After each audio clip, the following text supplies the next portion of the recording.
What you put into your mouth every single day, foods and drinks, affects your physical health as well as your emotions, mood, memory, even your sleep and your energy.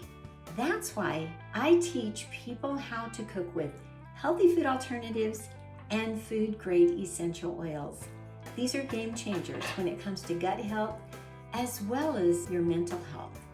And today, I'm going to show you how to make a beautiful pecan pie that is completely sugar-free and gluten-free, grain-free.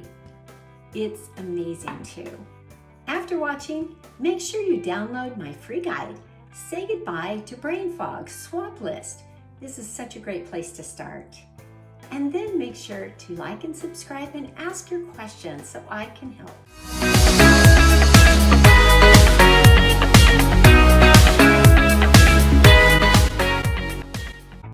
One of the best things about this pie is that it's high protein and low carb instead of the other way around. So we are going to start with our crust, and in our mixing bowl, add 1.5 cups almond flour, 1/4 teaspoon salt, and 3 tablespoons of butter. Then we're going to mix this together well until it's crumbly. And you want to make sure most of that butter is cut in. You can do it by hand, but it's easier by the bowl. Then add 3 tablespoons of water and mix it again, and you've got a very, very nice soft dough. You can see that. Now, my favorite way to roll is actually to put it between 2 pieces of parchment paper.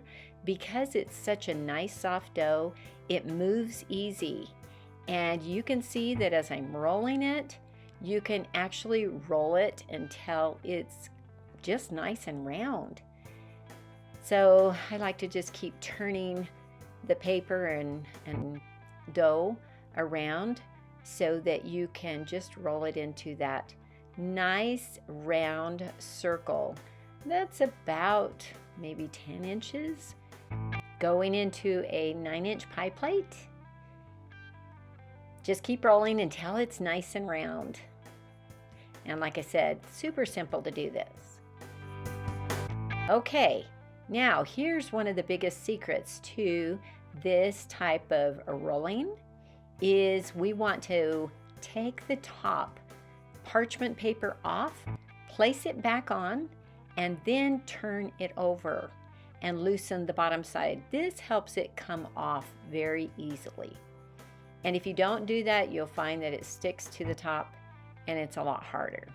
So take that piece off, get it to the pie plate, and put it on. Now, don't be surprised if it breaks a little bit.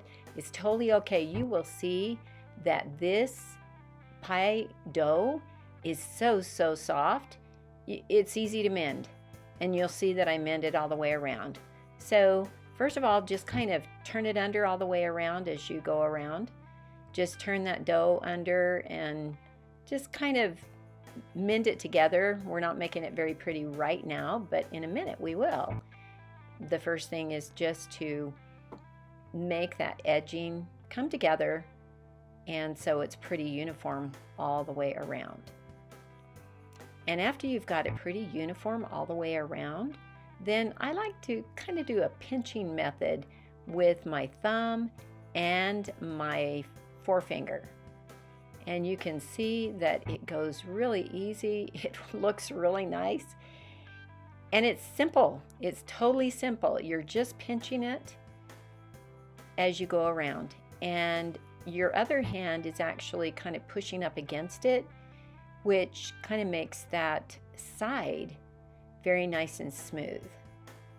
So you can see that it doesn't take a whole lot of time to make this completely gluten-free pie crust. Now for this recipe, we want to prick it a few times, then put it in the oven at 350 degrees for 10 minutes. And then we are going to go to our filling. Okay, in a saucepan on the stove, we're going to add 3/4 cup of butter or spread and melt this. And then we are going to add 1/2 cup of brown allulose monk fruit and 1/2 cup of white allulose monk fruit. You can see there is no erythritol. Erythritol is terrible for your gut, so avoid that. and only use the monk fruit allulose. Now, while this is heating, you want to just stir it, but you don't want it to get hot and simmering.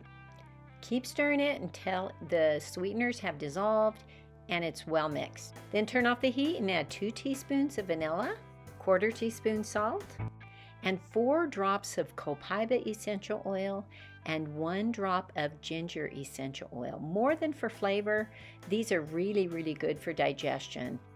Now we're going to take 3 eggs and in a small bowl, mix them with a whisk really well and then whisk it into your sauce. Now you want to make sure again that this sauce is not hot or it may run it. So now that we've done that, we're going to go back to our baked pie shell, put in 1.5 cups of whole or broken pecan. You can see I have a little bit of both. And then pour that sauce all over the top of it. And just make sure that it all looks nice. And then we're going to bake it at 325 for 35 minutes. Now, to prevent over browning, I like to put a piece of parchment right on top as it's baking. And then we've got a beautiful pie. It's got a great texture and the taste is phenomenal. Can't wait for you to make it and enjoy it like I do. Healthy is simple. If you struggle with gut health and emotional health, please ask your questions in the comments below, then like and subscribe.